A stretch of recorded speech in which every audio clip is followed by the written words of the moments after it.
Welcome to the Archive of Nations, whom are the custodians of the sacred records from time immemorial. Please subscribe and press the notification button, as we have many lessons to educate and empower with a correct narrative of the past to create a lawful blueprint for the future.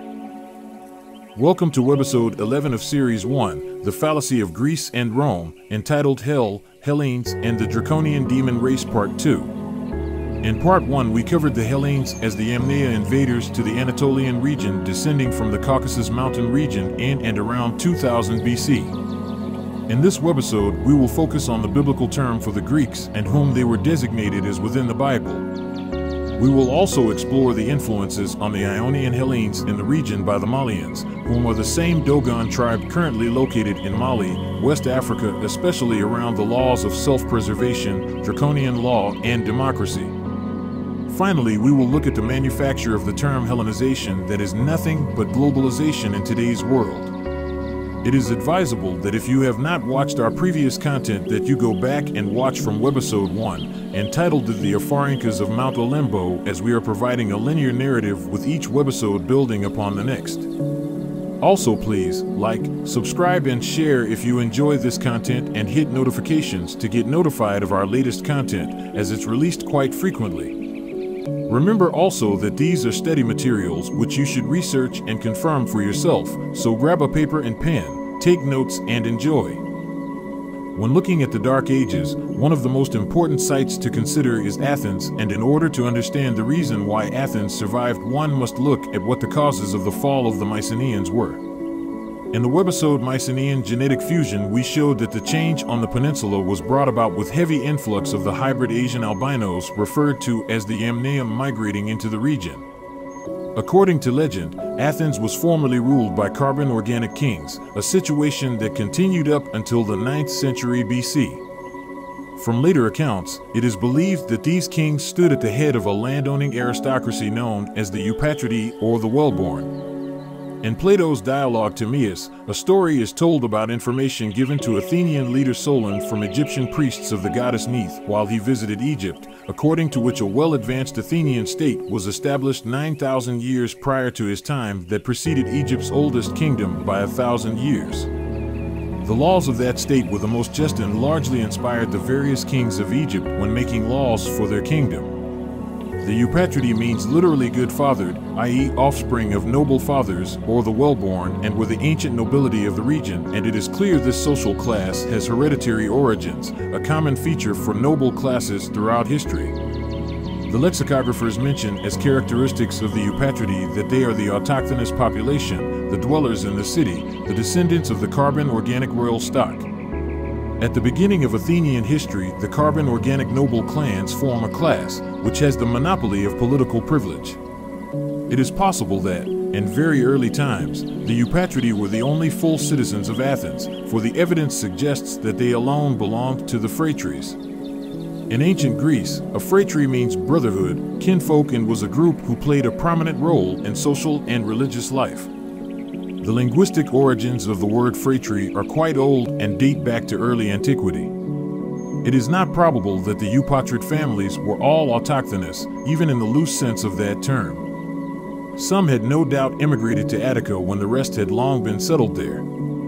Traces of this union of immigrants with older inhabitants have been detected in the combination of Zeus Hercules with Apollo Patras as the ancient gods of the phratry. The 9 archons, who not only made laws, but also acted as judges, governed Athens. Only Eupatridae, or aristocrats, could become archons, and the status of Eupatridae was hereditary, meaning that rule of the city was in the hands of a few powerful families. In previous webisodes, we showed that the Carbon Organic Dorian uprising did not reach Athens or other cities in that direction, and Athenians, though ruled over by the Carbon Organic noble classes, were particularly proud of maintaining their mixed or complete hybrid albino Asian Ionian, as the Athenians always maintained that they were pure Ionians with no Dorian element. But what is a pure Ionian? Let us take a quick look at the Ionians and their heritage from a biblical perspective and see if it matches the genetic evidence of 2023. In the book of Genesis chapter 14 of the English Bible, Javan is a son of Japheth, who was one of the 3 sons of Noah. Javan is believed nearly universally by Bible scholars to represent the Ionian Hellenes, now referred to as Greeks. Javan was the fourth son of Noah's son Japheth, according to the generations of Noah book of Genesis, chapter 10 in the Hebrew Bible. Fourth son usually equates to fourth generation within the scriptures, and it is every fourth generation where a genetic shift takes place, usually to extract the recessive genes from out of the gene pool according to Mendel's laws of genetics. Now Japheth, according to the Bible, did mix his seed with Iris, a Hivite/Horite woman who was one of the dynasties of Canaan. The Horites initially appear in the Torah as being members of a Canaanite coalition who lived near Sodom and Gomorrah. According to the Bible, the curse of leprosy was placed on Canaan son of Ham in Genesis 9:25, and it reads, "Cursed be Canaan, a servant of servants shall he be unto his brethren."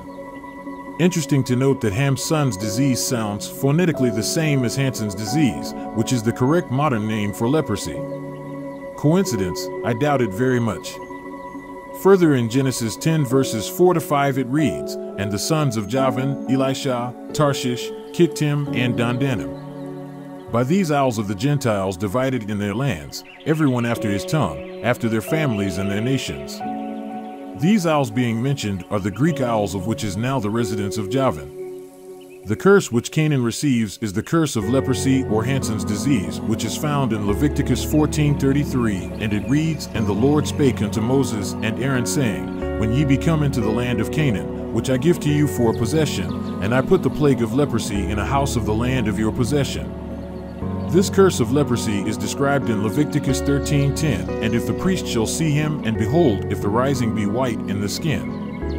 And further in Leviticus 13:30, "Then the priest shall see the plague, and behold, if it be in sight deeper than the skin, and there be in it a yellow thin hair, then the priest shall pronounce him unclean. It is a dry scurf, even a leprosy."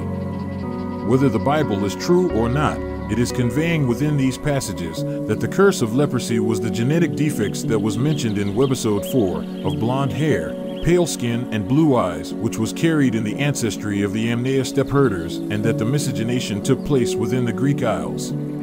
Let us be clear that the Canaanites were carbon organic tribes, families, and clans whom were known as the Phoenicians, as it is believed by some Afrocentric organizations that the curse of leprosy was placed upon Canaan as a whole, which is incorrect. In the biblical passage of Leviticus, the term used for a house where the curse of leprosy is placed, the word used is family. Therefore, it was a specific family amongst the Phoenicians who carried the gene for mutation, which we will delve deeper into in later episodes, as it will clarify the Yaqub story held within the teachings of the Nation of Islam. We will provide one more clue as to the origin of Javan, and that is in the root word Java, which is located in Indonesia, further confirming the root of these hybrid Asian albinos.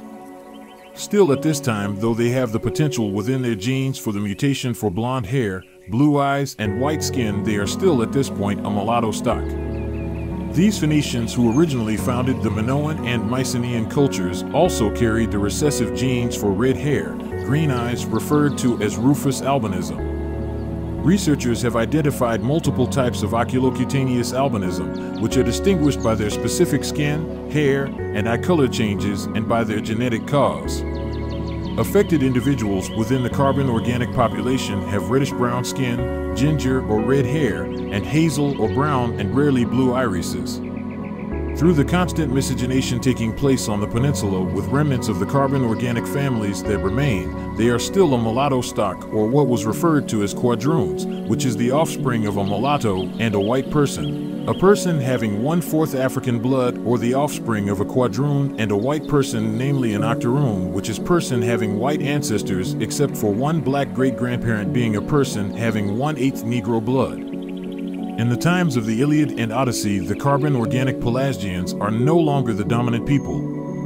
Pelasgic Argos now means only a district in Thessaly, and the inhabitants of the peninsula are no longer Pelasgoi, neither are they as yet Hellenes. In their archaeogenetic study, Lazaridis et al., 2017, found that Minoans and Mycenaean Greeks were genetically highly similar through cultural and genetic continuity, but not identical.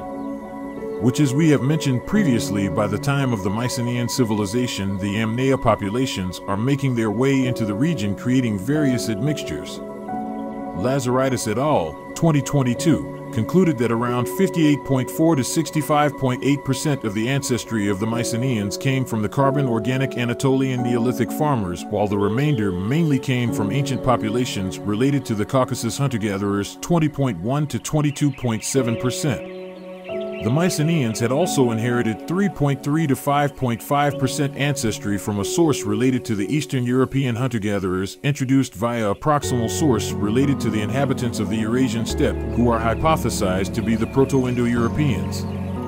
A genetic study by Clementi et al. 2021 found that in the early Bronze Age, the populations of the Minoan, Helladic, and Cycladic civilizations in the Aegean were genetically homogeneous, meaning having a resemblance in structure due to descent from a common progenitor with subsequent modification. In contrast, the Aegean population during the Middle Bronze Age was more differentiated, probably due to gene flow from a Yamnaya-related population from the Pontic-Caspian steppe.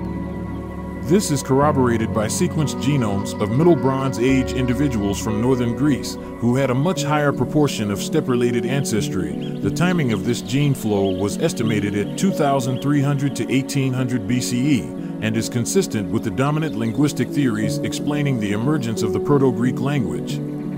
Present-day Greeks share 90% of their ancestry with the Middle Bronze Age individuals with steppe-related ancestry. The reason why 90% of their ancestry is Yamnaya steppe-related is because they continued mixing out of the original carbon organic gene pool, or we will quote again, Athenians always maintained that they were pure Ionians with no Dorian element. Therefore, one can only conclude that there is continuity between the two time periods of Mycenaean Greece and Greeks today, which has nothing but 10% relation to the original carbon organic progenitors of the region. Therefore, we can conclude that the biblical, genetic, linguistic, archaeological, and all the other sciences prove that the original Greeks were carbon organic tribes, families, and clans, as discussed in previous webisodes confirming the works of Diop, Bernal, and Giuseppe. To Homer, the Hellenes are only a small tribe in Thessaly. The more dominant tribe of the region at that time were the Malians. The Malians were a carbon organic tribe that resided at the mouth of the river Spercheios in Greece, of which the Malian Gulf is named after them. Hesiod mentions this town under the name Anthe, where the Malians had an important temple of Demeter, which in the Greek means Mother Earth. Notice the word Anthe is an amalgamation of the word Athen. The goddess Demeter is the Olympian goddess of harvest and agriculture, presiding over crops, grains, food, and the fertility of the earth. Although she is mostly known as a grain goddess, she also appeared as a goddess of health, birth, and marriage, and had connections to the underworld, which is where the hybrid Asian albino-Ionian Hellenes got their concept. One of her cult titles include Thesmophoros, or Themis, meaning divine order, unwritten law, giver of customs, or legislator, in association with the secret female-only festival called the Thesmophoria. Though Demeter is often described simply as the goddess of the harvest, she presided also over the sacred law and the cycle of life and death. These carbon organic Malians, who were the principal tribes of the region who had migrated from ancient Egypt, became known in West Africa as the Dogon tribe of Mali, and they heavily influenced these nomadic illiterate Ionian Hellenes, as we will see. Themis was the personification of divine or natural law, order, and justice. Her name means justice. She was worshipped as a goddess in Athens. She was also credited with wisdom, foresight, and prophecy. She was acquainted with secret mysteries unknown even to Zeus. Themis was a protector of the oppressed and a promoter of hospitality. The law and order that Themis venerated was in the sense of natural order and what was proper, especially as is related to family or the community.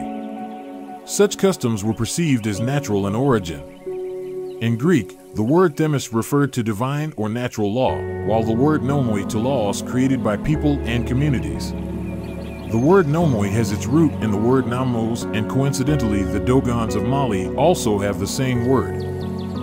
The Namo are primordial ancestral spirits in Dogon religion and cosmogony venerated by the Dogon people of Mali. Namos are usually described as amphibious, hermaphroditic, fish-like creatures.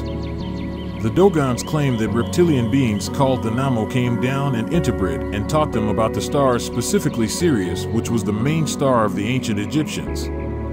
From 1931 to 1956, Grial studied the Dogon in field missions ranging from several days to 2. In late 1946, Grial spent a consecutive 33 days in conversations with the Dogon wiseman Ogotemali, the source of much of Grial and Germain Dieterlin's future publications. They reported that the Dogon believed that the brightest star in the night sky, Sirius, Cg Tolo or Star of the Sigüe, has 2 companion stars, Potolo, the Digitaria star, and Emi Yatolo, the female sorghum star, respectively the first and second companions of Sirius A. Sirius, in the Dogon system, formed one of the foci for the orbit of a tiny star, the companion 8 Digitaria star. When Digitaria is closest to Sirius, that star brightens. When it is farthest from Sirius, it gives off a twinkling effect that suggests to the observer several stars. The orbit cycle takes 50 years. They also claimed that the Dogon appeared to know of the rings of Saturn and the moons of Jupiter. Grial and Dieterlin were puzzled by this Sudanese star system and prefaced their analysis with the disclaimer, the problem of knowing how. With no instruments at their disposal, men could know the movements and certain characteristics of virtually invisible stars has not been settled, nor even posed. Throughout history, many civilizations were fascinated with Sirius, the dog star. This bright celestial object occupies an elevated status in various mythologies, but none paint a more intriguing picture than the Dogon tribe of West Africa. The rich culture of the Dogon people spans back more than 5,000 years, and one of their ancient legends tells the story of a race of otherworldly beings called the Namo. According to legend, these advanced individuals visited the earth eons ago, descending from the sky in a vessel accompanied by fire and thunder. Friendly in nature, they shared some of their wisdom with the ancestors of the Dogon. As mentioned, the Dogon possessed no astronomical instruments with which to study the night sky. But despite this inconvenience, their legends mention that the Namo came from a planet that orbits one of the 2 stars in the Sirius star system. It would have been impossible for them to reach this conclusion just by studying the star with the naked eye. In fact, astronomers only discovered Sirius' smaller companion star a good 250 years after the telescope was invented. Every 50 years, the Dogon celebrate the passing of a Sirius cycle, a tradition they keep in honor of the Namo. That is exactly the time it takes for Sirius B to complete an orbit around its larger, better-known companion. Coincidence?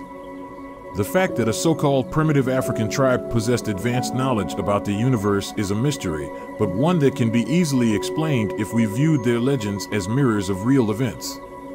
So, what do the Dogon say about the Namo? Their home planet orbits Sirius B and is a largely aquatic world.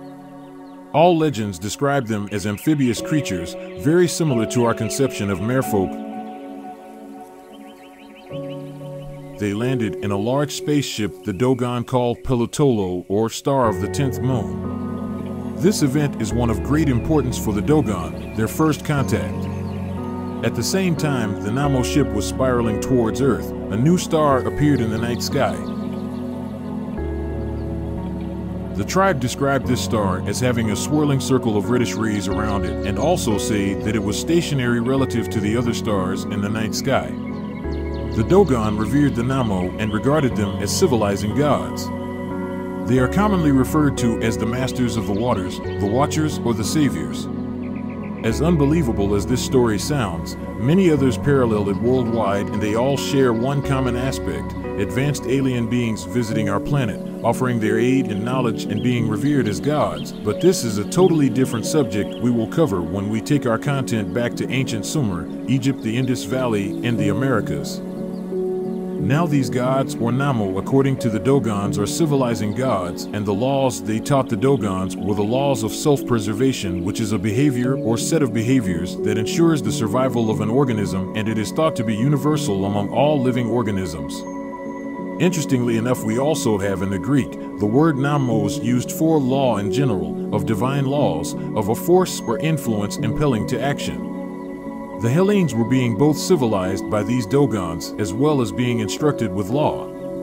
This was why it was important to provide these hybrid Asian albino Ionian Hellenes with a language so that they could comprehend instruction in order to be civilized.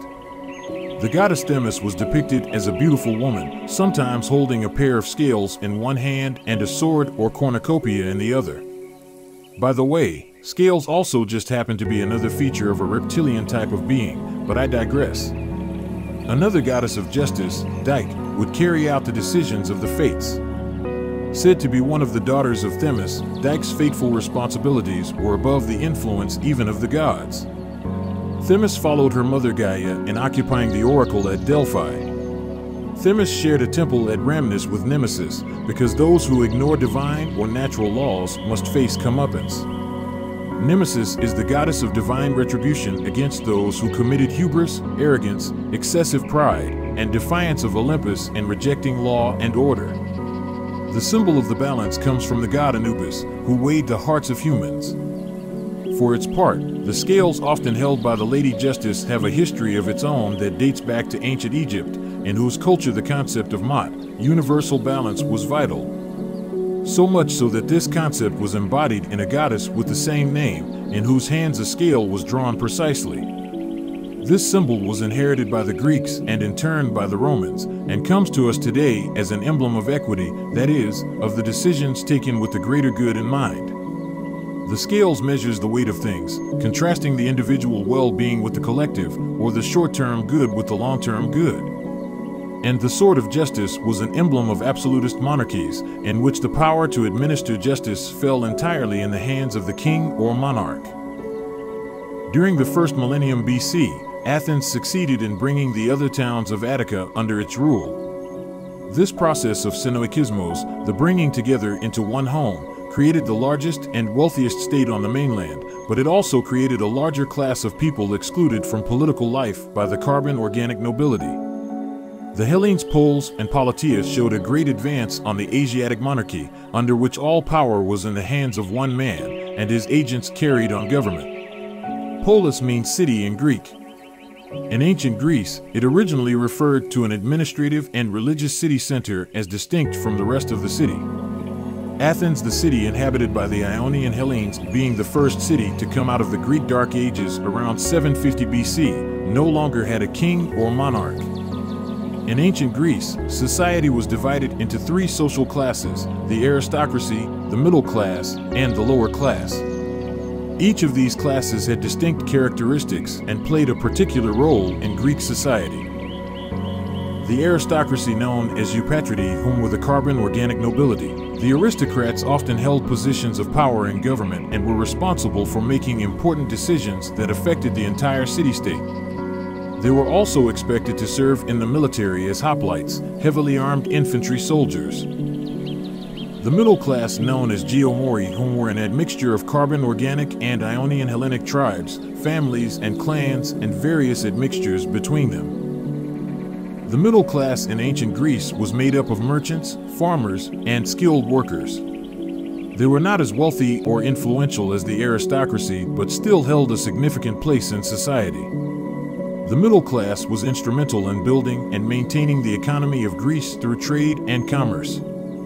They also served as soldiers in the military, but typically as light-armed infantry or archers. The lower class, known as demiurgi, these were Euoctoroon and Quadroon Ionian Hellenes, whom were the same status of class as the Helots under Carbon Organic Dorian rule. The lower class in ancient Greece consisted of slaves and laborers who worked on farms or in households. They had very little freedom or rights and were often treated poorly by their owners. Slavery was an essential part of Greek society during this time, with slaves being used for everything from household chores to working on public works projects such as roads. One notable aspect of Greek society is that social mobility was possible between classes through various means such as education, military service, or even gaining wealth through business ventures. Most ancient Greek cities had a semi-historical lawgiver, a person from the past who may have been real, mythological, or some combination, to whom they attributed the formulation of their government. For the Athenians, the two major lawgivers were Draco and Solon. The first constitution and written laws of Athens were supposedly promulgated around 620 BC by an archon named Draco.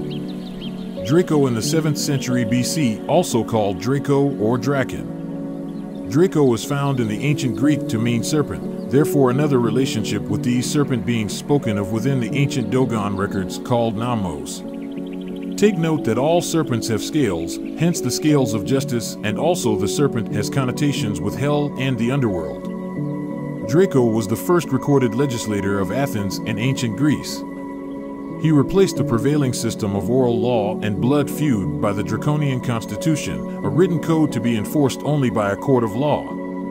Draco was the first democratic legislator requested by the Athenian citizens to be a lawgiver for the city-state, but the citizens had not expected that Draco would establish laws characterized by their harshness. During the 39th Olympiad, in 622 or 621 BC, Draco established the legal code with which he is identified. The laws that he laid were the first written constitution of Athens. So that no one would be unaware of them, they were posted on wooden tablets, where they were preserved for almost 2 centuries on steels of the shape of 4-sided pyramids. The Constitution featured several major innovations. Instead of oral laws known to a special class, arbitrarily applied and interpreted, all laws were written, thus being made known to the entire literate. While the government of Athens had existed before Draco, he wrote down the Constitution for all to see. He is also credited by Aristotle with having added a new branch of the government, the Boule, or Council of 400. All men who could supply their own arms for military service were allowed to vote for the 400 members who made up this body. While such men had to have some means in order to provide their own arms, they did not have to be aristocrats, and thus the Boule was an important step toward a more representative government. In modern times, the Boule is associated with Sigma Pi Phi, also known as the Boule, founded in 1904, is the oldest fraternity for African Americans among those named with Greek letters. The organization is known as the Boule, which means, in ancient Greek, the council. The Boule is a black Greek secret society based on another secret society founded at Yale University called Skull and Bones. The Boule primary founder was Dr. Henry McKee Minton, along with Drs. Eugene T. Henson, Edwin Clarence Howard, Algernon Brashear Jackson, Robert Jones Abel, and Richard John Warwick, all of Philadelphia. They are the so-called talented 10th W.E.B. Du Bois is famous for speaking of. The founding member of the New York City chapter, Webb Du Bois, said the Boule's major ambition was to steal the black professional from the ranks of Marcus Garvey, who, at that time in 1918, was reaching over 1 million plus diasporic Africans, mainly in North America, without TV or radio via his newspaper, The Negro World. Du Bois was one of the strongest opponents of Garvey and was an instrumental tool in stopping one of the strongest grassroots movements of the last century.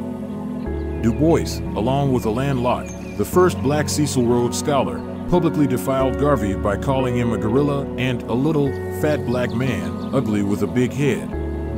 Locke was quoted as saying, "We hope the white man delivers because we crushed a great black thing, but we know he'll deliver or our people will attack and plague us forevermore."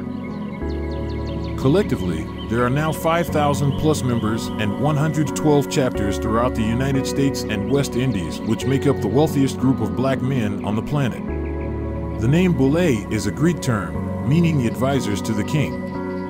The next question should be in regard of where we find ourselves today. Who's the king? The king that they receive direction from and protect like their logo, the Sphinx, is the Cecil Rhodes / Lord Rothschild Secret Society, which includes the Rockefeller Foundation.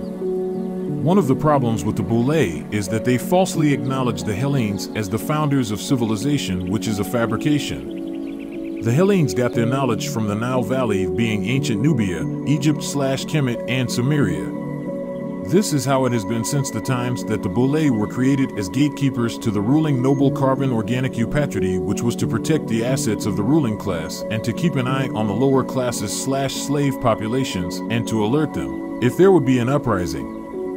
Draco as a lawgiver was to protect the upper classes, as do lawgivers to this day. In addition to his work on the Constitution, Draco provided written laws so that everyone would know how they must behave. The laws of Draco were harsh, and most offenses were punishable by death. In addition, the laws allowed for debtors to be enslaved by those to whom they owed money. Draco was considered a tyrant, which in the Greek is tyrannis, being the English noun tyrant. The word derives from Latin tyrannus, meaning illegitimate ruler, and this in turn from the Greek tyrannos, monarch, ruler of a polis. The original Greek term meant an absolute sovereign who came to power without constitutional right, or one who has usurped a legitimate ruler's sovereignty. While the Athenian economy had long been made up of large numbers of citizen farmers with small parcels of land, leading up to around 600 BC, the Carbon Organic aristocracy known as the Eupatridae, who dominated Athens both politically and economically, began to buy up much of the land and to edge out their more humble competitors. The small farmers often had to mortgage their land. Many could not pay off these mortgages and had to sell their land to the Eupatridae. They became tenants on their former lands, paying rent to the new landlords. In many cases, they were unable to pay the rent and had take-out loans.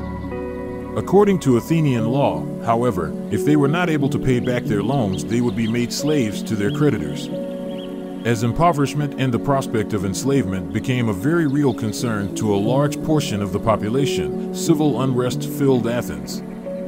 The aristocracy feared that the lower classes would overthrow them and institute a tyranny, a monarchy without hereditary claim to power, which had happened in many other Greek cities facing similar problems. In addition, they feared that the lower classes would use revolution as an opportunity to redistribute the land. By the 6th century BC, widespread social unrest led to the reforms of Solon. After experiencing the rule of various tyrants and growing tired of the monopoly the Eupatridae had on political and religious authority, the population of Attica demanded reform. By the 600s BC, the Eupatridae lost their monopoly on influence as positions of power were gradually opened to citizens of other social castes. Solon, a key reformer and lawmaker who came to power during this time, enacted many reforms that limited the number of offices held by the Eupatridae and used land ownership as the means of earning a political office rather than hereditary caste. Solon made a number of reforms meant to remedy the economic problems, and these reforms are called the Sysacthia, the shaking off of burdens. He decreed that debtors could not be enslaved by their creditors, and that all who had been enslaved for failing to pay their debts were free. At the same time, he put a limit on the amount of land a single person could own, thus preventing the concentration of land into the hands of a very few. Still, he left the lands of the aristocrats intact, not confiscating or redistributing them. Thus, he struck a careful balance in helping the poor farmers while protecting the interests of the aristocrats. He also created a new body, the ecclesia, or assembly, where all citizens, including the tes, could vote on state matters.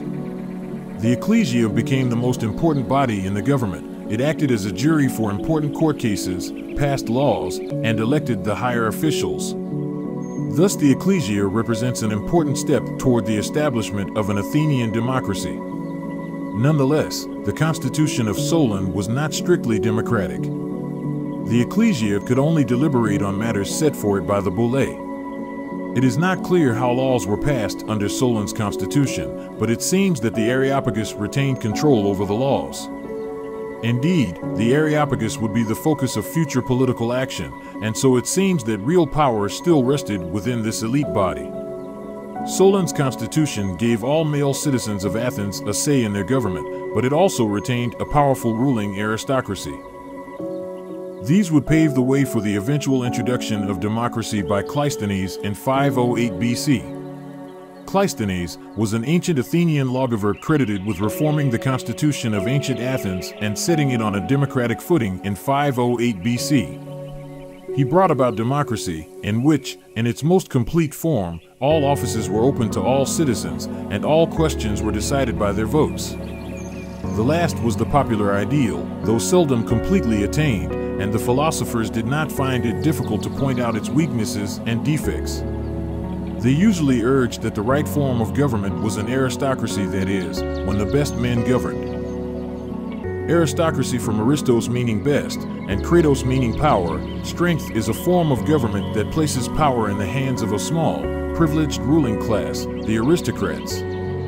At the time of the word's origins in ancient Greece, the Greeks conceived it as ruled by the best qualified citizens, and often contrasted it favorably with monarchy, ruled by an individual.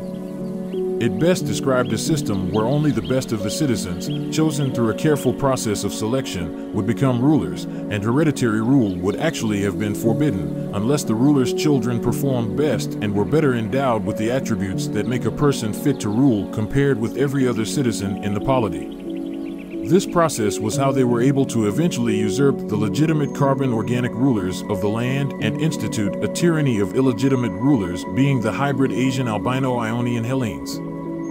This is how the race represented by the demos, being common people whom were the Ionian Hellenes, became the champions of democracy as it removed consanguinity bloodline inheritance of the carbon organic tribes, families, and clans and allowed illegitimate rulership to take hold.